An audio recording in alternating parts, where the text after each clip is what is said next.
They told us if you hear drums after midnight, don't look. If you see torches moving without wind, don't breathe. If you feel the ground start to tremble like a slow heartbeat, drop to your face and shut your eyes. Because if the night marchers find you standing, they'll decide whether you deserve to keep your soul. I laughed the first week. You have to, or the dark eats you. But I wasn't laughing the night the barracks went hush like a held breath, and the drums rolled up from the gulch like thunder learning to walk.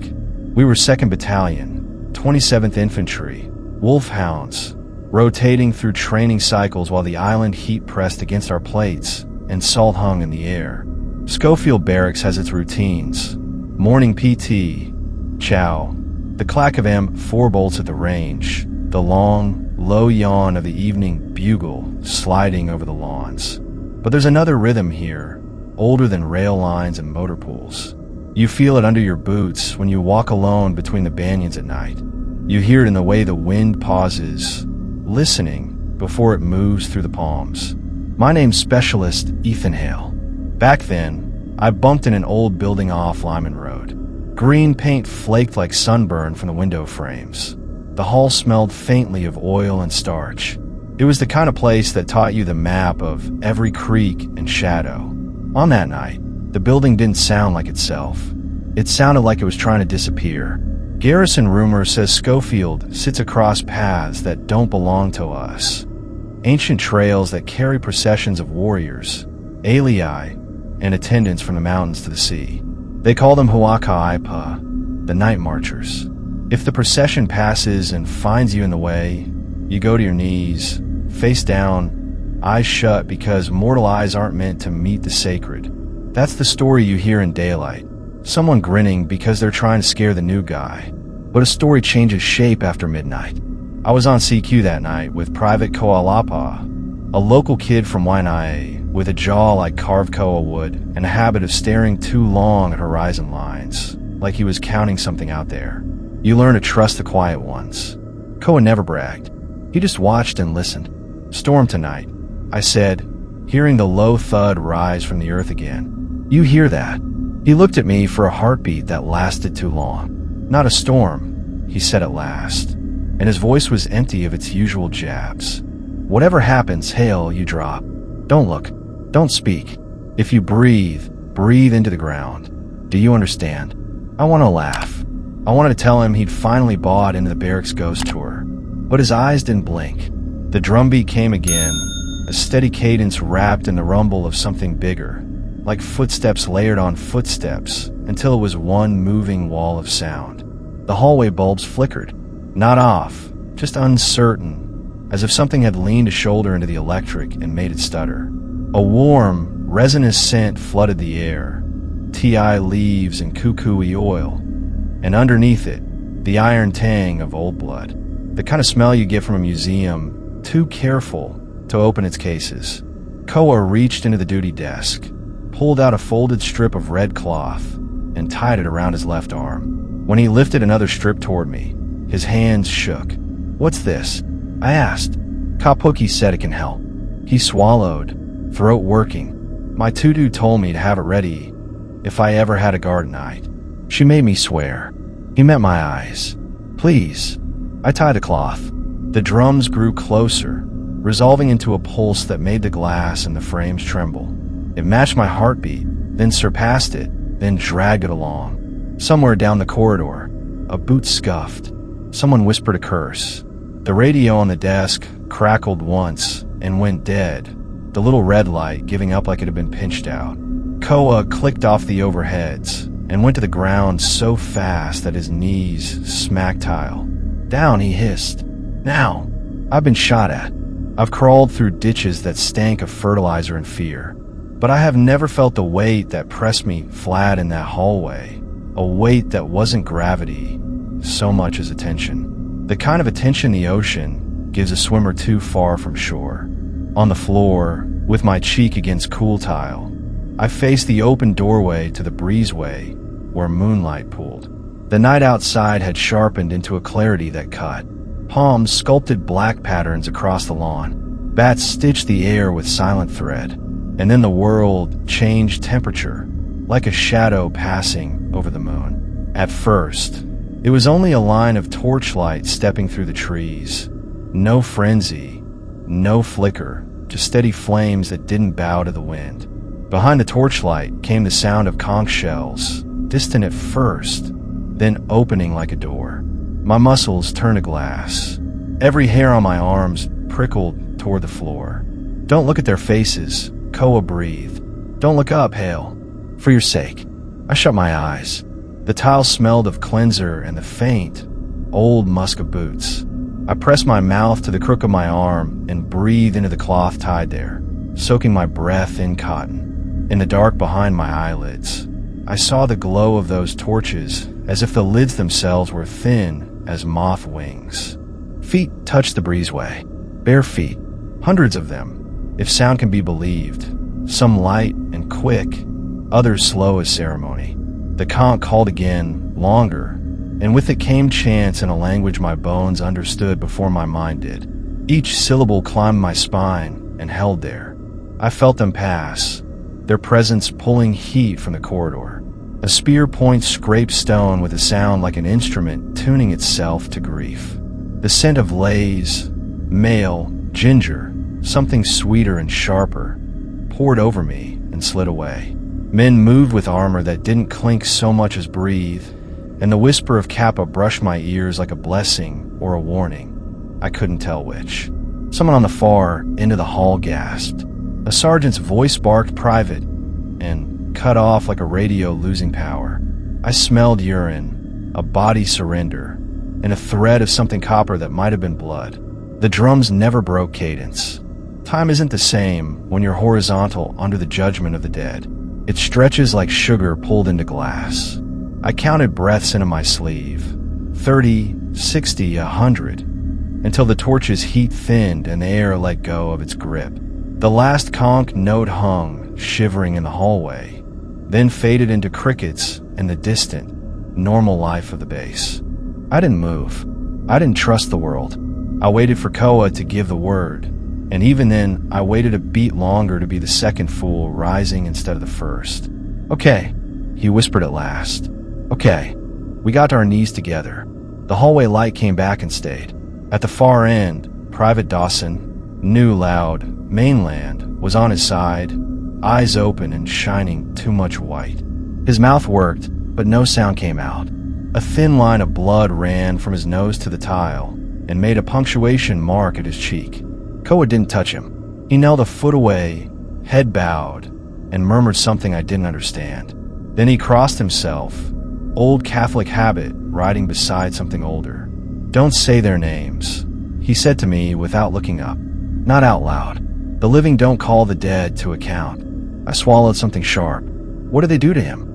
If he looked up, Koa said, "They reminded him who's chief on this land." He stood, finally, and met my eyes, and what I saw there made my skin feel too small for my body. They marched through here during the war too, through blackouts and drills and the fear of Japanese planes.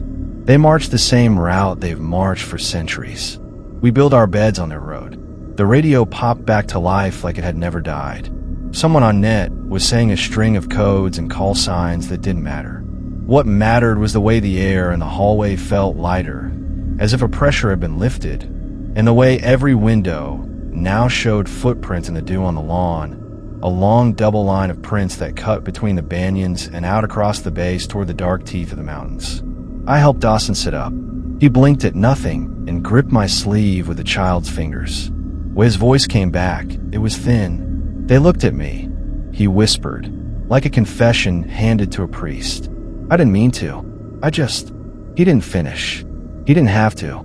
I could feel eyes in the bones of my face, like the warmth of a campfire across a clearing. Whoever had passed had stood kings tall on the spine of the night, and I knew down in my boots that if I'd met their gaze, I wouldn't be Specialist Hale anymore.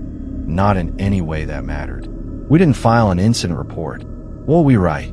Unauthorized cultural procession. No casualties. One private marked by awe.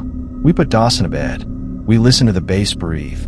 And when dawn finally rose pink over the colas, smearing gold across the wet grass, I followed the line of footprints where they vanished into the morning and felt, for the first time, that the place I wore a uniform for was older and more disciplined than any army I'd ever belonged to. That was the first night. The second night, the drums came at a different hour, and that was when we learned that the march wasn't only a reminder, it was a rehearsal, and we were about to be drafted into a war that never made it into our briefings. The morning after, Schofield looked the same, dew shining on the lawns, the coalesced jagged against a blue sky, cadence calls bouncing across the quadrangle. But something in me had shifted. When Dawson shuffled past us at formation with hollow eyes, everyone noticed. No one asked. That's how the army works. You clock the damage, but you don't poke it. Still, I couldn't stop replaying the night. The smell of kukui oil, the chant that clung to my spine, the silence that fell before the torches arrived, like the island itself holding its breath. By afternoon, I started hearing whispers, not just barracks gossip, low, nervous exchanges when sergeants weren't listening. Guys in the motor pool talked about a gate guard who'd vanished during World War II, found kneeling in the grass at sunrise with his hair turned white. A staff sergeant claimed he'd seen a whole line of torches pass through the football field in '89, leaving burned patches in perfect formation. Everyone swore they knew someone who had faced the night marchers. No one said it out loud around the brass. That night, I drew fireguard again with Koa. He didn't act surprised, just tied another red cloth around his arm and tossed one to me without a word. You knew it would come back, I said, not a question. He gave me the kind of look you give to someone who's still figuring out where they are.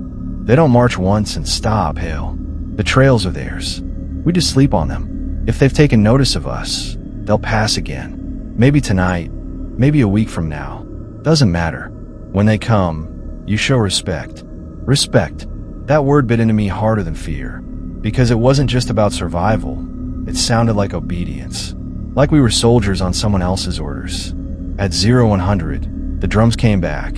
This time, they didn't roll in from the gulch. They came from everywhere at once.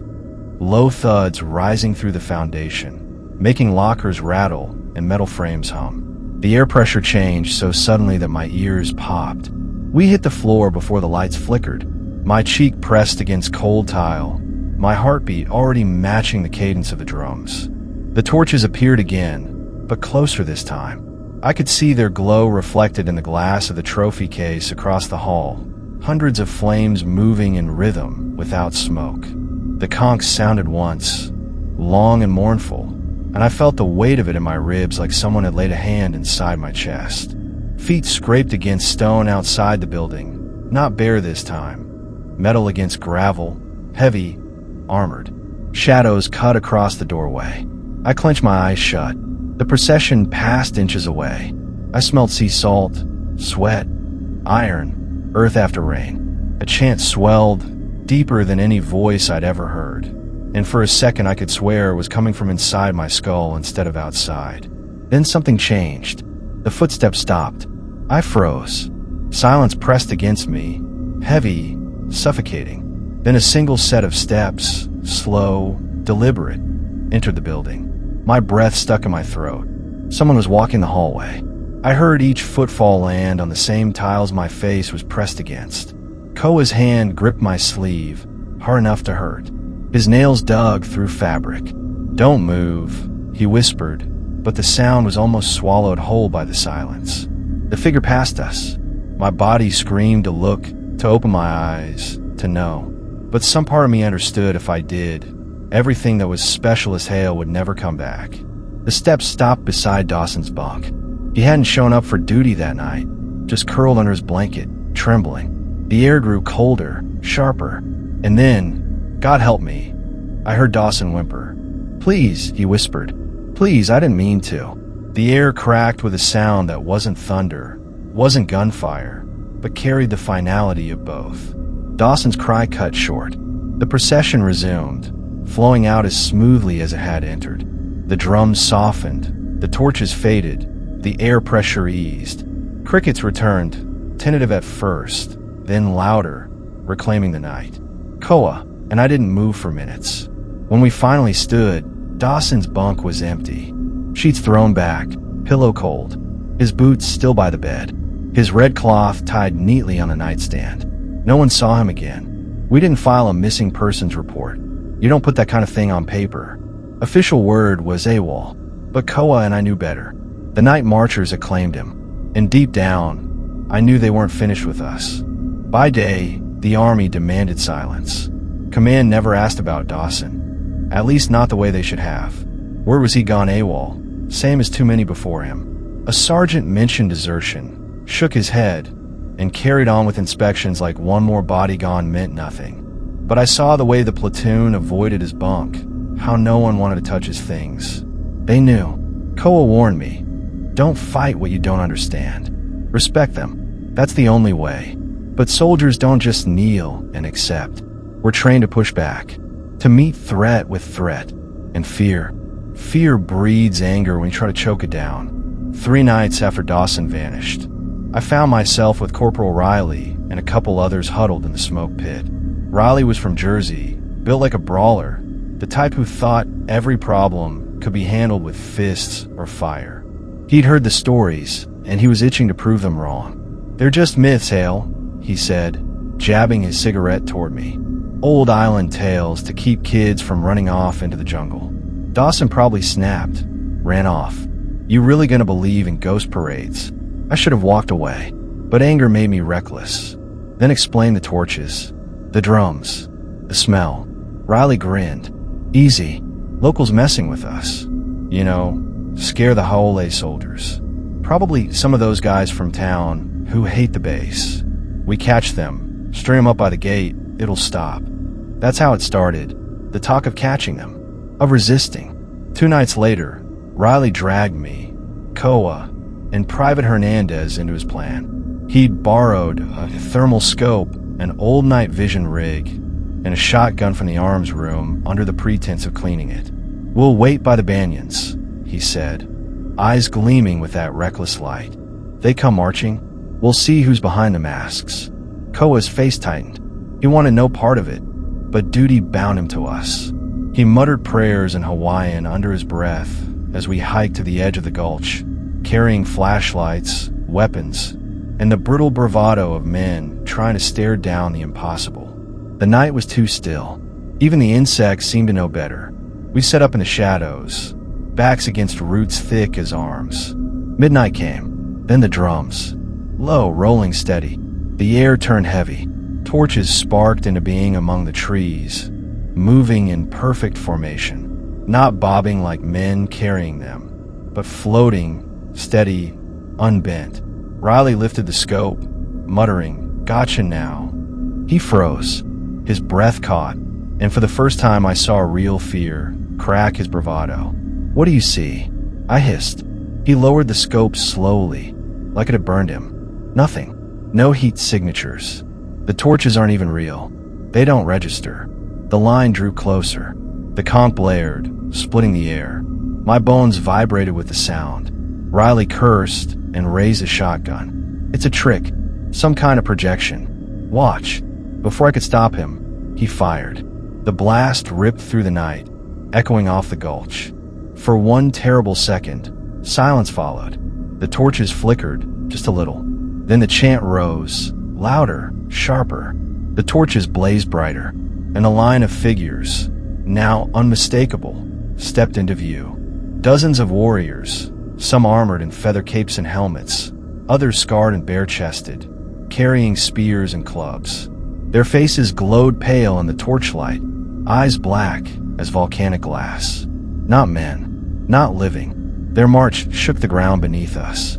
Riley screamed. He fired again, but the buckshot passed straight through the front rank without slowing them. The warriors didn't bleed, didn't flinch. They kept coming. "Down!" Koa shouted, throwing himself flat, pressing his forehead into the dirt. "Face down now." Hernandez obeyed instantly, trembling so hard the ground shook beneath him. I dropped too, burying my face in mud, every instinct in me at war with the need to fight back. But Riley didn't kneel. He backed up, screaming curses, fumbling shells into the shotgun. "You don't scare me. You're not real." The chant shifted. A dozen heads turned toward him at once. The torches swung in unison, and the front warrior broke rank, stepping forward with a spear that gleamed like obsidian in moonlight. Riley raised the shotgun one last time. The warrior thrust. The sound he made, I'll never forget it. A single, strangled cry that ended too fast. I risked a glance. Riley stood frozen, eyes wide, shotgun slipping from his fingers. His chest smoked, like something had burned straight through him without leaving a mark. His knees buckled, and he crumpled to the ground, eyes open and empty. The warriors marched past his body without pause, their chant echoing through the gulch. One by one, their torches dimmed, fading into the night until nothing but crickets remained. When I lifted my head again, Riley lay cold in the dirt. No wound, no blood, just gone inside. We carried him back before dawn. The army wrote, training accident. They always do, but I knew better. We hadn't resisted the night marchers. We'd provoked them, and they'd answered. The official line was simple. Riley's heart gave out during night maneuvers. A tragedy, nothing more. His body was shipped stateside, his belongings boxed, his name already fading from morning roll call. The brass expected us to salute, move on, and keep cadence. But the platoon felt it. The gap he left wasn't just absence. It was warning. Soldiers swapped bunks, avoiding the ones nearest the windows. Guys started wearing red cloths around their arms like quiet talismans. Even the hard-nosed sergeants who'd once laughed at the stories. Koa said nothing. He didn't need to. His silence was sermon enough. The night marchers didn't wait long to return. The fourth night after Riley fell, the drums rolled in earlier, before midnight. This time the torches didn't pass the perimeter. They came through the barracks. Straight through. I woke to the sound of boots hitting the floor, the scramble of men diving for cover. The air turned thick, every breath like inhaling water. The torches glowed through the walls themselves, bleeding light across paint and steel like the building wasn't there at all. I pressed my face to the floor, clutching the red cloth against my mouth, praying they'd pass me by. Around me, bodies trembled, muffled prayers overlapping with curses. The procession moved slow, deliberate, their chant shaking the air vents, rattling picture frames, making metal lockers hum like tuning forks. Someone broke. Private Jenkins, barely 19, skin too fresh for war, bolted upright, screaming, I can't breathe. Get them away from me." His panic was a flare in the dark. The torches pivoted. The chant stopped. Silence snapped tight as a tripwire. Jenkins froze mid-step, face white, eyes wide as he saw them. We couldn't, but we heard what followed. The rush of movement, the heavy crack of something not human colliding with flesh. His scream cut sharp, then vanished into nothing. When the lights steadied again, Jenkins was gone. No body, no blood, just an empty bunk with sheets twisted like something had been ripped out of them. The barracks stank of TI leaves and seawater until dawn. From that night forward, the base stopped being ours.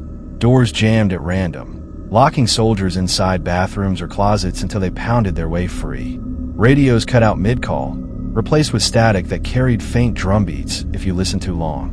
Boots left in neat rows were scattered by morning. Laces knotted in impossible knots. And the vanishings grew. 2 MPs disappeared on patrol near the motor pool. Their Jeep was found idling, headlights pointing at nothing, both rifles still in the rack. A cook walked into the freezer and never came out.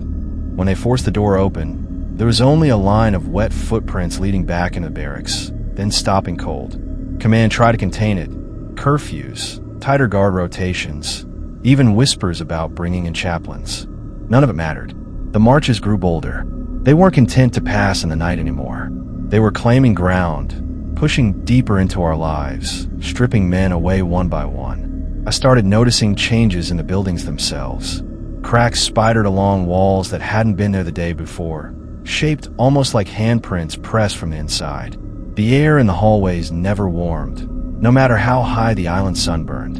And always, the drums beneath our feet. We stopped sleeping. You don't sleep when every creak could be the procession returning. Eyes red, hands trembling, we drilled and marched like hollow shells in daylight, waiting for night to tear another piece out of us. Koa came to me one evening, jaw set tight. They're not just passing through anymore.